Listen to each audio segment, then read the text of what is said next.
সুপ্রিয় শিক্ষার্থীরা, আশা করি সকলে ভালো আছো। আজকের যে টপিকস নিয়ে আলোচনা করব, জটিল সংখ্যার অঙ্কের সমাধান নিয়ে। HSC higher mathematics second paper chapter 3। এই জটিল সংখ্যার অঙ্ক আমাদের জন্য খুবই গুরুত্বপূর্ণ। এ প্লাস পাওয়ার জন্য মুখ্য ভূমিকা পালন করে থাকে। শর্ট সিলেবাস যেহেতু আমাদের এখন আওতাভুক্ত আছে, সেহেতু জটিল সংখ্যা আমাদের জন্য অনেক গুরুত্বপূর্ণ। আর ফুল সিলেবাস হলেও আমাদের গুরুত্বপূর্ণ, কারণ জটিল সংখ্যা আমাদের এখান থেকে বলা হয়েছিল মান বন্টনে 3 এবং 4 মিলে আমাদের থাকবে 3টা অঙ্ক। আর জটিল সংখ্যার থেকে আমাদের থাকতে পারে 2টা অঙ্ক পর্যন্ত, বলা যায় না। শর্ট সিলেবাস আর ফুল সিলেবাস হইলে আমাদের একটা অবশ্য থাকবে আর কি, যে কোনো বোর্ডের জন্য। আর ভার্সিটি আমরা যে অ্যাডমিশনগুলো দেই, তার জন্য কিন্তু জটিল সংখ্যার অঙ্ক আমাদের জন্য খুবই গুরুত্বপূর্ণ এমসিকিউর জন্য। তাই তোমাদের কাছে রিকোয়েস্ট ভিডিওটি সম্পূর্ণ দেখার জন্য। আজকের পর্বে একে সকলকে সুস্বাগত। দেখো, জটিল সংখ্যা যেটা দেওয়া আছে, আমরা ইংরেজিতে বলে থাকি কমপ্লেক্স মানে জটিল, আর নাম্বার মানে হচ্ছে সংখ্যা। তাহলে জটিল সংখ্যা জিনিসটাকে আমরা বুঝবো কেমনে? এটা জটিল সংখ্যা কোনো অঙ্কের ভিতরে যদি এরকম দেওয়া থাকে a plus I B, a plus I B আকারে, এটা সাই দেওয়া, a প্লাস আইবি আকারের সংখ্যাকে আমরা জটিল সংখ্যা বলবো। অর্থাৎ এক কথা আমরা বলবো, কোনো চলকের সাথে বা কোনো সংখ্যার সাথে যদি কখনো আই দেওয়া থাকে, এক কথা সেটা হচ্ছে আমাদের জটিল সংখ্যা। তাহলে এখানে দেওয়া আছে, দেখো, a প্লাস আইবি আকারে, কিন্তু আয়ের সাথে কিন্তু বি আছে, বিটা হচ্ছে চলক, এটা হচ্ছে আমাদের জটিল সংখ্যা। এখন জটিল সংখ্যার একটা আমাদের ভাগ করতে পারি, সেটা হচ্ছে এটা a মাইনাস আইবি। কখনো যদি এরকম দেওয়া থাকে, এটা হচ্ছে মূলত আমাদের জটিল সংখ্যা, এটা হচ্ছে জটিল সংখ্যা। আর যদি কখনো মাইনাস দেওয়া থাকে, সেটা হচ্ছে আমাদের কি সংখ্যা? অনুবন্ধী জটিল সংখ্যা। জটিল সংখ্যা ঠিকই, কিন্তু সেটা হচ্ছে অনুবন্ধী জটিল সংখ্যা, অনুবন্ধী জটিল সংখ্যা। তাহলে সংজ্ঞায় যদি আমরা কখনো বলা হয় জটিল সংখ্যা কি, তখন আমরা বলতে পারি যে, মনে করি এ এবং বি দুইটি চলক, কিংবা ওইটা না বলে আবার শর্টকাট বলা যায় a প্লাস আইবি আকারের সংখ্যাকে আমরা জটিল সংখ্যা বলবো। এক কথায় কোনো চলক বা সংখ্যার সাথে যদি কখনো আই যুক্ত থাকে, সেটা হচ্ছে জটিল সংখ্যা। আমরা যদি বলি 2 প্লাস 3i, এটা আমাদের জটিল সংখ্যা। কেন? এর সাথে আমাদের কিন্তু আই যুক্ত আছে। এর সামনে যে চিহ্নটা দেওয়া আছে, আই যুক্ত যেটা সংখ্যা, এর সাথে কিন্তু প্লাস, এটা হচ্ছে জটিল সংখ্যা। যদি কখনো মাইনাস থাকতো এরকম, এটাকে বলা হতো অনুবন্ধী জটিল সংখ্যা। তাহলে আমরা কিন্তু বুঝে গেলাম জটিল সংখ্যা কি এবং অনুবন্ধী জটিল সংখ্যা কি। এর পরবর্তী আমরা এখান থেকে কিছু সূত্র আমরা শিখব, কিন্তু আপাতত চিত্র কোনো প্রয়োজন নেই। চিত্র যেখানে আমাদের প্রয়োজন হবে আমরা সেখানে করব না, কিন্তু আমরা ডিপ্রেশনে ভুগব। তাহলে আমরা কিন্তু জটিল সংখ্যার যে দুইটা, সেটা আমরা শিখলাম। এরপরে যে সূত্রগুলো আমাদের লাগবে, সেটা হচ্ছে এই আর স্কোয়ার সমান সমান এক্স স্কোয়ার যোগ ওয়াই স্কোয়ার। পরবর্তী সূত্র এক্স সমান সমান আর কস থিটা। পরবর্তী সূত্র ওয়াই সমান সমান আর সাইন থিটা। এখন এর পরবর্তী আরেকটা সূত্র আছে, যে সূত্র আমরা টেকনিকের মাধ্যমে যাব। কেমন টেকনিকের মাধ্যমে? এই যে মানটা দেওয়া আছে, এই যে মানটা আমরা পেয়েছি কত? আর সাইন থিটা, মানে সূত্র আর কি। এটুকুর মান কত? এই যে ওয়াই। আর এই পাশের যে মানটা দেওয়া আছে, এটা নিচে লিখব, আর কস থিটা ভাগ করব। এই পাশের মান কত? এক্স। আবার একটু বলি, দেখো, এই পাশের যে মানটা আর সাইন থিটা লিখলাম, আর কস থিটা এই যে নিচে লিখলাম, সমান চিহ্ন। এই পাশের মান কত? ওয়াই, এই যে ওয়াই লিখলাম। এই পাশের মান কত? এক্স, এক্স নিচে লিখলাম। আমরা যদি আর আর কেটে দেই, তাহলে sine theta by cos theta থাকে। এইটুকু সূত্র আমরা জানি ত্রিকোণমিতিতে কি? Tan theta. তাহলে আমরা লিখবো ট্যান থিটা সমান সমান কি?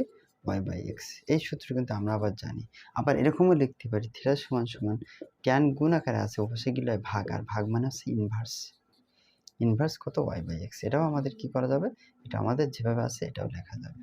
তাহলে আরেকটা সূত্র আমরা যেটা লিখবো, সেটা হচ্ছে এই, এটা কিন্তু আমরা টেকনিক অবলম্বন করে কাজ করছি। তাহলে যে সূত্রটা আমরা লিখবো এরকম, ট্যান থিটা সমান সমান কত? Y by X. এখন কেউ যদি বলো থিটা সমান সমান লিখবো, তাহলে ট্যান গুণ আকার আছে, ওপাশে গেলে হবে ভাগ, তার মানে ইনভার্স। এই যে ওয়াই বাই এক্স, এই যে লিখলাম। তাহলে এই সূত্র দিয়ে আমরা এবার যে মানগুলো আমরা বের করব, সেটা আমরা যাচ্ছি। আর তার পরবর্তীতে এটা যে আমরা লিখে রাখছি, এটা আমাদের খুবই গুরুত্বপূর্ণ এবং আমাদের কাজে লাগবে। তার জন্য, যেহেতু এমসিকিউ আমাদের কাজে লাগবে বিভিন্ন ভার্সিটি পরীক্ষা দেওয়ার জন্য, এবং আমাদের একাডেমিক যে পরীক্ষাগুলো সেগুলো আমাদের কাজে লাগবে। তাহলে প্রথম, দ্বিতীয়, তৃতীয়, চতুর্থ এই যে জিনিসটা আমি আঁকি বা লিখে রাখছি, এটা আমরা জাস্ট একটা অঙ্কের মাধ্যম দিই। তাহলে সূত্রগুলো কিন্তু তোমরা আলাদাভাবে লিখে রাখবে আর কি। -1 + √3 এটা লেখা আছে। এটা দিয়ে আমরা শিখব মডুলাস কীভাবে নির্ণয় করতে, এটা দিয়ে আমরা শিখব আর্গুমেন্ট কীভাবে নির্ণয় করতে, এটা দিয়ে আমরা শিখব মুখ্য আর্গুমেন্ট কীভাবে নির্ণয় করতে, এটা দিয়ে শিখব সাধারণ আর্গুমেন্ট, এটা দিয়ে শিখব পোলার আকারে রূপান্তর করা বা প্রকাশ কীভাবে আমরা করব সেটা, রূপান্তর কীভাবে করব সেটা। তাহলে এতগুলো একটা অঙ্ক দিয়ে কীভাবে করা সম্ভব সেটা দেখো। অ্যাট ফার্স্টে মনে রাখবা প্রথম যে মানটা দেওয়া আছে, এখানে প্রথম যে মানটা, আর এখানে দেখো আয়ের সাথে যে মানটা দেওয়া আছে, এই জিনিসটাকে খেয়াল করবা। তাহলে প্রথম যে মানটা দেওয়া আছে এটা হচ্ছে মনে রাখবে এক্স এর মান। কার মান? এক্স এর মান কত? -1। ওয়াই এর মান কত? ওয়াই এর মান হচ্ছে √3। আবার একটু বলি, অনেকের সময় অনেকের সমস্যা হতে পারে। মনে রাখবে একটা জিনিস, আয়ের সাথে যে সবটা দেওয়া থাকবে, আবার একটু বলি, আয়ের সাথে যে সবটা দেওয়া থাকবে সেটা হচ্ছে এক কথা আমাদের ওয়াই এর মান। তাহলে আয়ের সাথে সব আছে কত? √3। এই √3 হচ্ছে আমাদের কার মান? ওয়াই এর মান। তাহলে বাদ বাকি যে মানটা থাকবে সেটা হচ্ছে এক্স এর মান। আবার একটু রিপিট করি, যদি কখনো আয়ের সাথে কোনো সংখ্যা বা চলক যাই থাকে না সেটা হচ্ছে এক কথায় ওয়াই এর মান। তাহলে এর আয়ের সাথে বর্তমানে √3 আছে, √3 হচ্ছে ওয়াই এর মান। আর বাদ বাকি যেটা দেওয়া থাকবে সেটা এক্স এর মান। এক্স এর মান কত? -1। এক্স এর মান কিন্তু এবং ওয়াই এর মান কিন্তু আমরা বের করা হয়ে গেল। এরপরে আমরা যেটা বের করব তার নাম হচ্ছে মডুলাস বের করা। মডুলাস মানে বের করার নাম হচ্ছে এক কথা আর এর মান বের করা। মডুলাস নির্ণয় করা। মডুলাস মানে কি? মডুলাস নির্ণয় করা হচ্ছে এক কথা আমরা কার মান বের করব? আর এর মান বের করব। কার মান? আর এর মান।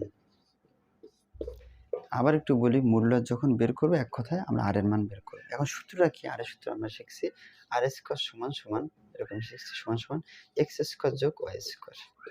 তাহলে এক্স এর মান কত? -1। এই লিখলাম, এই যে স্কয়ার দিলাম, যোগ লিখলাম ওয়াই এর মান কত? √3, এই যে মাত্র স্কয়ার। আবার দেখো এক্স এর যে মানটা কত? -1, এই যে লিখলাম, ব্র্যাকেট দিয়ে স্কয়ার দিলাম, যোগ লিখলাম, ওয়াই এর মান কত? √3 লিখলাম, ব্র্যাকেট দিয়ে স্কয়ার। এখন এই যে এখানে স্কয়ার আছে, স্কয়ারটা এই পাশে আমি একবারে পার করব, তাহলে আমরা রুট লিখব।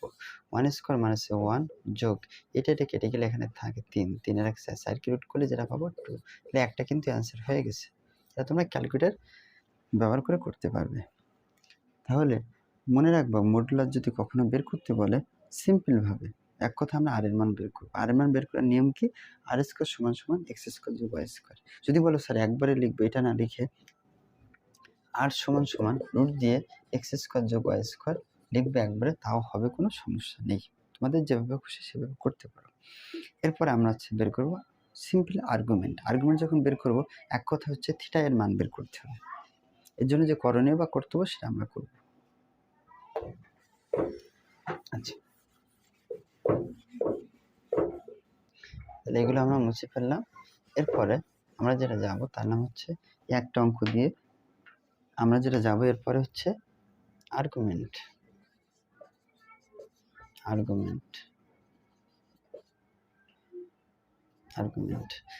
আচ্ছা, আর্গুমেন্ট অর্থাৎ থিটা এর মান বের করব। Theta equal to what? এবার থিটার সূত্র আমরা কিন্তু একটু আগে শিখেছি। থিটার সূত্র আমরা শিখেছি এরকম, থিটা সমান সমান tan ইনভার্স, থিটা সমান সমান tan ইনভার্স কত? y/x। এরকম মর চিহ্ন অবশ্যই আমরা ব্যবহার করে থাকবো আর কি। তাহলে আর্গুমেন্ট যখন আমরা নির্ণয় করবো তখন থিটার সূত্র আমরা লিখবো এরকম, থিটা সমান tan ইনভার্স কত? মর চিহ্ন বা পরমাণ চিহ্ন y/x। এটাকে পরিপূর্ণ নাম বলা হয় মডুলাস, যার নাম যেটাকে বলা হয় বাংলায় বলে থাকে পরমাণ, সংক্ষেপে মানে মড নামে পরিচিত। তাহলে এই tan ইনভার্স লিখলাম। ওয়াই এর মান কত? একটু আগে লিখে নিয়েছিলাম যে আয়ের সাথে যেটা দেওয়া থাকবে সেটা হচ্ছে আমাদের ওয়াই এর মান, আর এক্স এর মান কত? -1। এটা হচ্ছে ওয়াই এর মান, এটা হলো এক্স এর মান। তাহলে ওয়াই এর মান আপাতত কত দেখি বলো তো? √3, আর এক্স এর মান কত? -1। বন্ধুরা, একটা মজার বিষয় হচ্ছে এটা যে মডুলাস বা পরমাণুর ভিতরে কখনো যদি মাইনাস থাকে তাহলে ওরা প্লাস হয়, কিন্তু প্লাস থাকলে কখনো মাইনাস হয় না, শুধুমাত্র মাইনাস থাকলে প্লাস হয়। তাহলে এখানে কি দেওয়া আছে দেখো তো? -1। তাহলে আমরা কি লিখবো? tan ইনভার্স কত? এই √3। নিচে কিন্তু 1 এর কোনো মূল্য নেই, এই জন্য কিন্তু আমি দেইনি। এবার এই tan ইনভার্স লিখবো। tan কতর মান? √3। এবার তোমাদের ব্রেনটা নিয়ে আসতে হবে, tan কত ডিগ্রির মান? তোমরা ক্যালকুলেটর ইউজ করতে পারো, কোনো সমস্যা নেই। tan 60 ডিগ্রির মান। এখন কথা হচ্ছে এখানে কি আমরা 60 ডিগ্রি লিখব? এখানে আমরা আপাতত 60 ডিগ্রি ব্যবহার করব না। আমরা যেটা ব্যবহার করব সেটা হচ্ছে পাই ব্যবহার করব। পাইয়ের মান এখানে আমরা জানি হচ্ছে কত ডিগ্রি? 180। 180কে যদি আমরা 3 দিয়ে ভাগ করি তাহলে কত হয় দেখো তো? 3 এখানে কত? 60 ডিগ্রি। তাহলে আমরা কি লিখব? পাই বাই আমরা 3 লিখব। কারণ পাইয়ের মান হচ্ছে আমাদের 180কে আর 3 দিয়ে যদি আমরা ভাগ করি 60 ডিগ্রি, তাহলে এটা আমাদের আসে। তাহলে এক লাইন যদি তোমাদের সমস্যা হয় এই লাইনটা লিখতে পারো। আর যদি বলো স্যার এখানে এটা লিখবো না, একবার আমরা এটা এটুকুর পরিবর্তে পরের লাইন এভাবে লেখা যাবে, tan কত? Pi by 3। কারণ একটু আগে তো বের করছি পাইয়ের মান কত? 180। 180কে যদি আমরা 3 দিয়ে ভাগ করি যেটা হবে কত? 60 ডিগ্রি মান। তাহলে আমরা জানি tan আর tan ইনভার্স বাদ হয়ে যায় কেন? এটা হচ্ছে মাইনাস, মানে কি 1/tan। আর এটা হচ্ছে শুধুমাত্র tan। তার মানে এই tan বাদ হয়ে যায়, এখানে পাই বাই 3 থাকে। তাহলে আমরা লিখলাম কত? Pi by 3। তাহলে খেয়াল একটি অ্যান্সার। তাহলে দেখো আমরা কিন্তু পরপর দুইটা বের করলাম। প্রথম যেটা বের করলাম তার নাম মডুলাস। মডুলাস মানে এক কথায় কি বের করব? আমরা আর এর মান শেষ। আর্গুমেন্ট যদি কখনো সিম্পল বের করতে বলে আর্গুমেন্ট, তখন আমরা থিটার মান বের করবো এই সূত্র দিয়ে। তাহলে আমরা মডুলাস এবং আর্গুমেন্ট বের করলাম। এরপরে যেটা বের করবো তার নাম হচ্ছে মুখ্য আর্গুমেন্ট। মুখ্য মানে যেটাকে বলে প্রধান। তাহলে মুখ্য আর্গুমেন্ট আমরা কিভাবে বের করবো সেটা দেখো।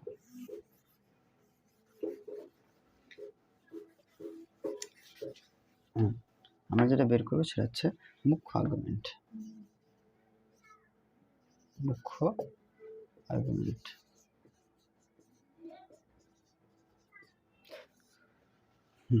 এবার কথা হচ্ছে সবথেকে গুরুত্বপূর্ণ দিক যে মুখ্য আর্গুমেন্ট যখন আমরা বের করব, আমরা আর্গুমেন্ট যেটা আমরা পেয়েছিলাম মান, আমরা একটু লিখে নিই সুবিধা হবে যে আমরা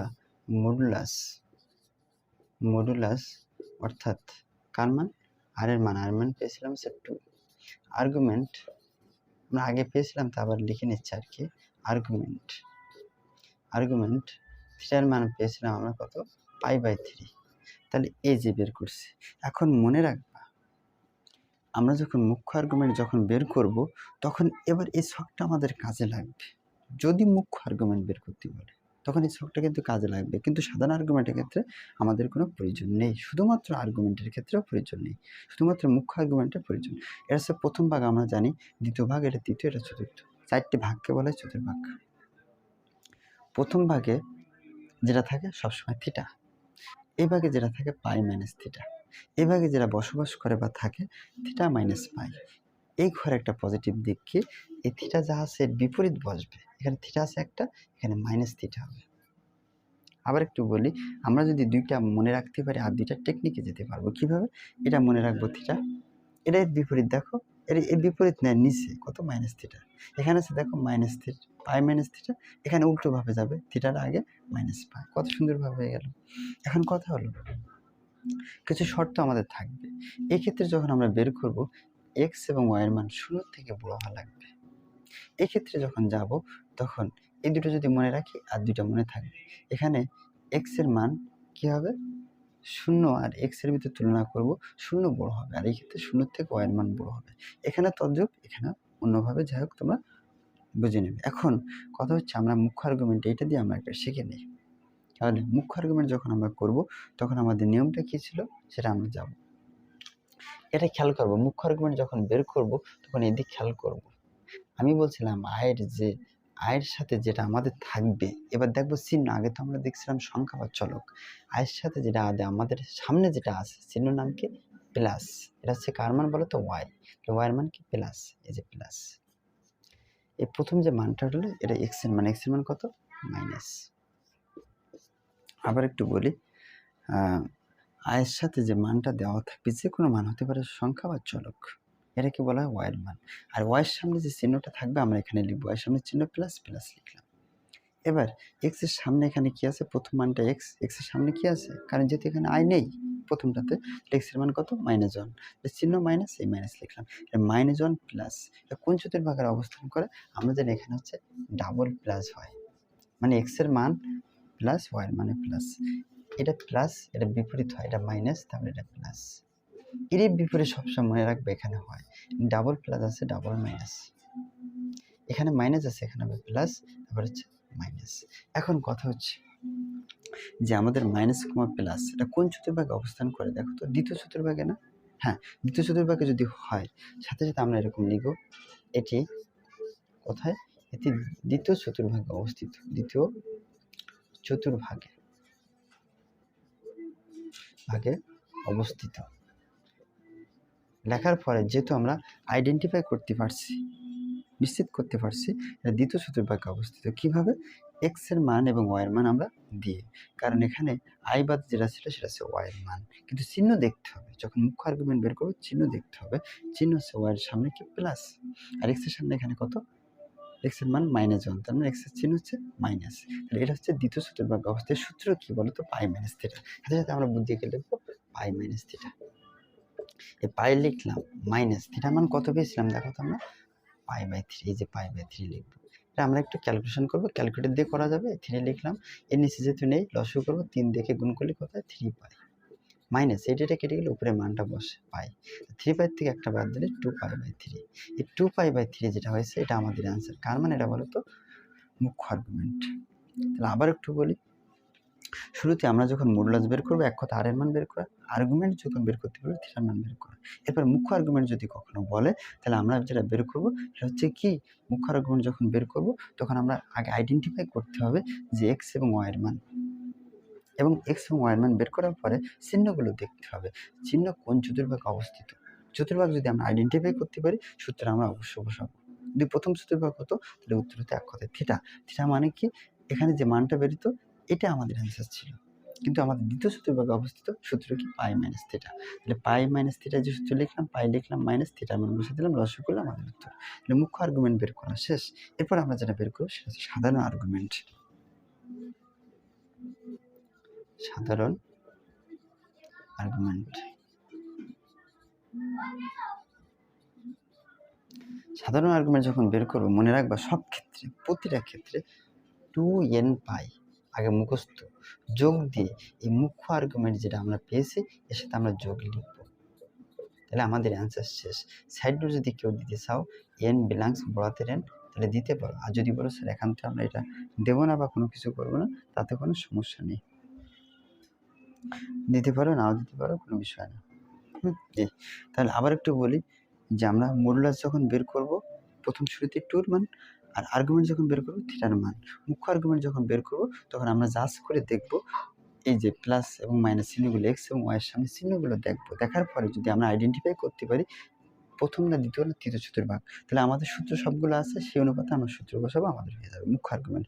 সাধারণ আর্গুমেন্ট যখন বের করবো সব ক্ষেত্রে 2n পাই যোগ দিয়ে মুখ্য আর্গুমেন্টের যে মানটা পাবো সেই মানটা বসালে আমাদের অ্যান্সার শেষ, কিন্তু সাইড নোটটা লিখলে যদি ভালো হয় আর কি। তাহলে আমরা কিন্তু একে একে সবগুলো শিখলাম, একটা মাত্র বাকি আছে, সে হচ্ছে কখনো যদি বলে পোলার আকারে রূপান্তর করা, সেক্ষেত্রে আর কি। এবার যেটা আমরা শিখবো তার নাম হচ্ছে পোলার আকার রূপান্তর করা। কি আকার রূপান্তর করে? পোলার আকার। দেখো পোলার আকারে, পোলার আকারে রূপান্তর। পোলার আকারে যখন আমরা বন্ধুরা পোলার আকারে যদি কখনো রূপান্তর করতে বলে আমাদের সূত্র মনে রাখবা, প্রথম যে মানটা দেওয়া থাকবে উদ্দীপক বা প্রশ্নে সে মানটা লিখবো সমান সমান সূত্র আমরা এটা লিখবো আর ইন্টু কস থিটা যোগ আই সাইন থিটা। এবার যার যে জায়গা আছে মানগুলো বসে দিলে আমাদের, কারণ এখানে আর্গুমেন্টের মান পেয়েছি কিন্তু আমরা থিটার মান 2π/3, আবার মুখ্য আর্গুমেন্টের মান পেয়েছি কিন্তু আমরা 2π/3, এটাও কিন্তু থিটার মান, কিন্তু কথা হচ্ছে এটা সিম্পল আর্গুমেন্টের মান পেয়েছি থিটার মান π/3, আর মুখ্য আর্গুমেন্টের প্রধান মান পেয়েছি 2π/3। তাহলে কথা হচ্ছে আমরা বর্তমান যেখানে পোলার আকার যখন তৈরি করতে বলবো তখন মুখ্য আর্গুমেন্টের মান ব্যবহার করতে হবে, থিটার মান কত? 2π/3, যোগ লিখলাম আই লিখলাম সাইন, থিটার মান কত? 2π/3। তাহলে কিন্তু আমরা অ্যান্সার একে একে সবগুলো কিন্তু পেয়ে গেলাম, এগুলো কিন্তু আমরা মুছে ফেললাম, আমরা মুছে ফেললাম। এই যে এখানে আমরা যেটা লিখবো হচ্ছে কত? 2π/3 সাইন ছিল, এই এটা হচ্ছে অ্যান্সার। তাহলে আমরা এখান থেকে যেটা শিখলাম সেটার নাম হচ্ছে মডুলাস কীভাবে বের করতে শিখলাম, যে কোনোভাবে যদি আসে আশা করি পারবা। আর্গুমেন্ট বের করতে কীভাবে সেটা শিখলাম, মুখ্য আর্গুমেন্ট কীভাবে সেটাও শিখলাম, তারপর সাধারণ আর্গুমেন্ট কীভাবে, তাও শিখলাম। পোলার আকার কীভাবে তৈরি করতে সেটা শিখলাম। আমাদের আজকের এই পর্যন্ত। ধন্যবাদ সকলকে। নেক্সট ভিডিওতে দেখা হবে।